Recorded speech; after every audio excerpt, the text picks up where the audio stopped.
If you guys would like cheap FIFA 16 Ultimate Team coins or PlayStation and Xbox codes, check out IG Vault, link in the description. Of course, do not forget to use the discount code in the description for 5% off. Hey guys, Footy Manager TV here. Welcome to episode number 23 of my Manchester United FIFA 16 Career Mode series. And just as an update, you would have seen at the start of the video, I do have a sponsor now, and it isn't a coin sponsor, it isn't a FIFA coin sponsor.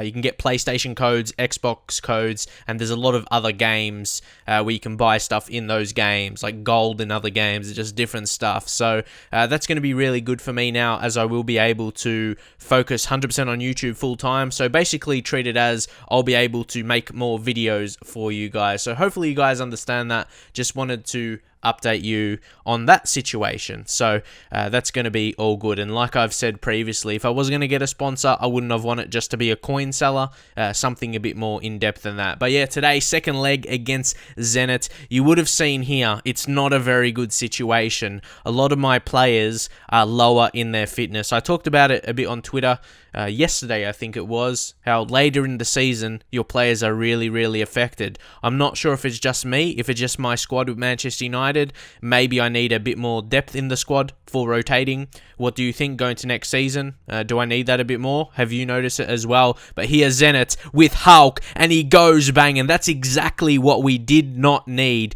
An early away goal to Zenit to make the score on aggregate 3-1. So the away goal we got, that advantage was just taken from us. I thought, yeah, we could have done really well at home. We could have a great chance to advance, especially with that advantage. But after that goal scored, Zenit have been very strong defensively during this game. After playing them, I really like their team. I really like the balance of their team. Obviously, they've got their superstar in Hulk, but then they've got a really balanced starting 11. So we're looking for an injury time goal in the first half, but then Zenit, they were looking to counter. Marquinhos made a very important challenge. Then Felipe Anderson played it through to Memphis Depay, and he goes bang, finesse shot, makes it 1-1. And back to that goal difference now. So that means if we score again, if it finishes on 2-1, we could be going into extra time. That would be very interesting. But I wasn't really focusing on that in this point in time. I thought, yeah, with Memphis scoring that, really think we can get momentum into the second half. So here we go. Felipe Anderson. I feel him and Memphis Depay are so similar in the type of players they are. Creates the space, and it took so long there to like fire off the shot, which was disappointing. But here we're bringing on the big guns we couldn't start because of their fitness troubles in Rooney and Lacazette. So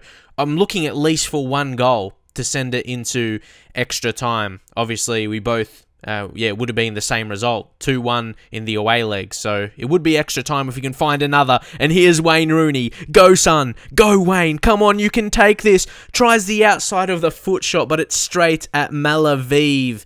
And we struggle to get the breakthrough. We struggle to get that second goal. Late here, Luke Shaw has an injury, so we're one man down, pretty much. I think he went off at some stage, but yeah, he's going to have a permanent injury, I would feel. But now, Darmian, can we get it? He's going to low cross. It's Carrick. No, it's Rooney! Oh, how did he save it? No way! Look at that chance. Look at Rooney. Oh, that was so close. Like, in that situation, like, you have to shoot right away. You have no time to really aim where you want. Then Carrick again! Two great opportunities late, and then a foul was given away, and I just pressed start, really, the menu button on the Xbox as frustration. And then he's going to... Like, who does that? You would never see that in the game. A goalkeeper would just boot it straight up. But, of course, that is the tactic ploy that they will kind of do when they're playing on Park the Bus. So, we're knocked out. It's like, suddenly...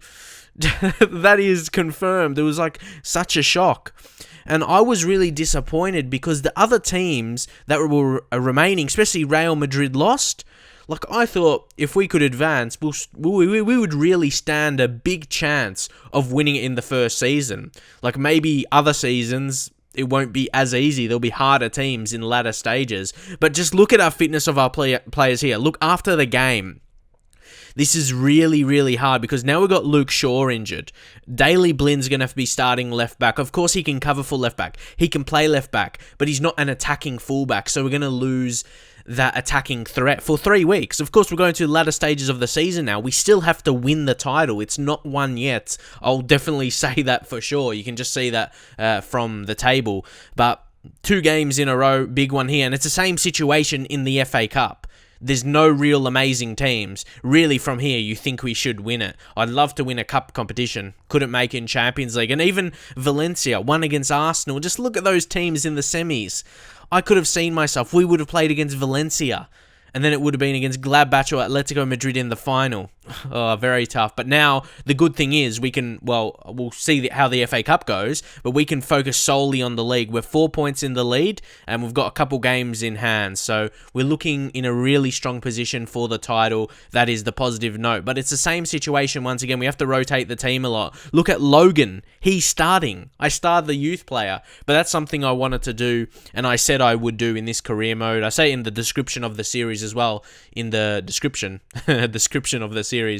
And yeah, I really want to build with the youth talents, more specifically a lot of English youth talents. But here, Lacazette early in the game, only 3rd minute, gonna try and finesse, but Tim Krul was up to save that. I really rate Tim Krul as a keeper. Like what I've seen in FIFA as well, he's makes a lot of saves, not just this game here, but yeah, he does really well. Then Marcos Rojo, oh, he really wanted to pay us back there for selling him.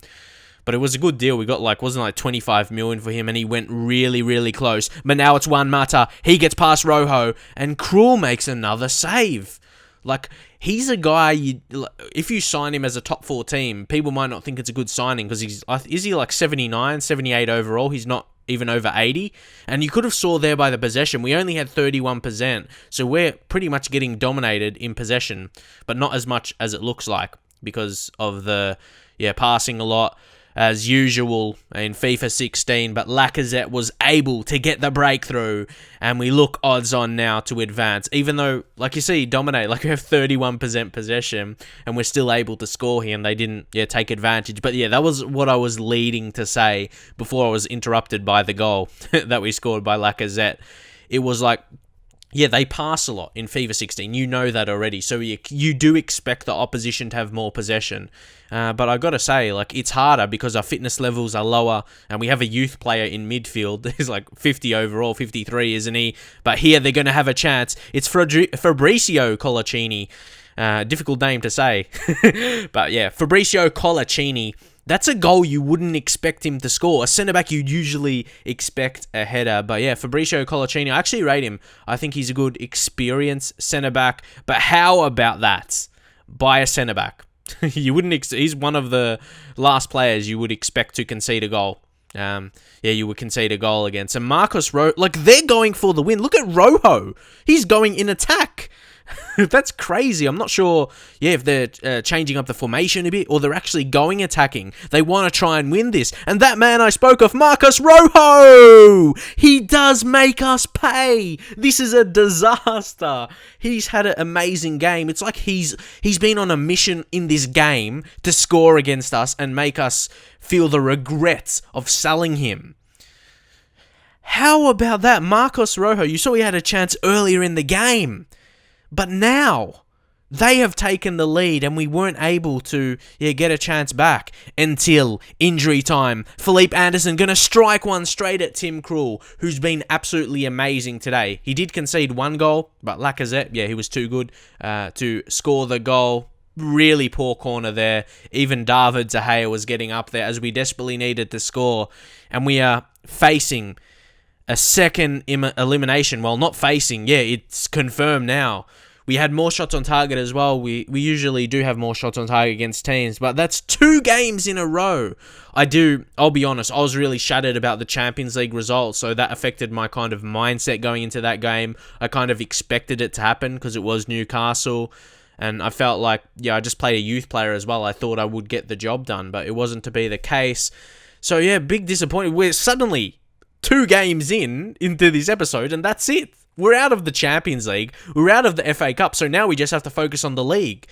Surely. But again, look, we got Phil Jones at right back. We had to rest Darman. He was gone. Blind is not even at 100%, and we're forced to play him because Luke Shaw is injured. So obviously you can see here it's very hard for us to create many chances going to halftime. And Rooney there, I actually tried to do the fake shot there, but I wasn't able to press it in time. And maybe that's down to reactions being a bit slower. Fitness, and I've got to say that for sure. Like, I can feel, like, you could complain about it, or to me, I'm treating as it feels realistic. Like, later in the season in real life, teams, well, most teams anyway, won't be playing like they would at the start of the season. They won't be as, or at least maybe midway through the season. Maybe start of the season, yeah, not as match fit, but mid-season, you're not going to be playing at the same level because players are tired for playing for obviously like 8 or 9 months, a lot of game time, 7 or 8 months maybe, but Everton score. This is exactly what I mean. We're falling into a hole. I don't know what happened, and I don't know if it's the pressure of people. No, it's probably not. No, it's not really pressure. It's just because it's how I could play in the game. I felt like I wanted someone else. I wanted to give this control to someone else and feel how frustrating this is to play or how hard it is because my players can't do anything. Well, they can do something. They can get a red card, and my frustration was showing there. And yeah, like I was almost going to lead to say, people have been saying I should play on Legendary. Well, that's far past out of consideration. I was maybe slightly considering it before the losses in this episode. But yeah, that's what I mean. World class. I feel people are very reactive to that. Like, I win a couple games in a row, some good wins, and then people think it's too easy. But then, yeah, I reckon that's why I want to analyze it throughout a season. Like, you look at the end of the season and see if we overachieve, which, looking at the two results in this game, we end up making it to the FA Cup semi-finals and the quarterfinals of Champions League. I wouldn't think that's overachieving. So that's what I mean. World class is a good level. And then you might look at these games. You look at this episode and someone might think that I need to lower the difficulty. That's why I think, yeah, some people are very reactive to that. So, yeah, very disappointing episode here. It's very, look, 3 losses, man. Whew, I'm not happy. I'm really disappointed with how we were playing. And like, I got to remember how I was feeling during these games as well. I can't just treat it as, yeah, I lost this game, I played badly. The fitness really affected us. Like, the players we couldn't play, but also the players we did play. Like, it felt so, the plays felt slower. That's all I can say. I'm not someone who's going to lie, and I'm not going to complain, but I just got to speak the truth of how I felt. And you can just see after the game proof anyway. And now we've got an injury to Herrera. So we've got Luke Shaw injured. We've got Herrera injured. And we've got players we're starting because we have no one else in that position because of injuries or low fitness, like Blind. And he's going to be stuffed for the rest of the season as well, at least for the coming games. And we're going to have to play him. And some other guys as well, like Schweinsteiger. Or, yeah, play that youth guy like I did in the FA Cup. We were forced to. So, going into the second season, I need to reinforce. I need to get some depth. I need to use these youth players. And maybe guys that were sent out on loan this season, we might have to use them. So, please leave your thoughts on this episode. Very disappointing, I know. I apologize for the bad results. But I hope you guys enjoyed it, and see you guys next time.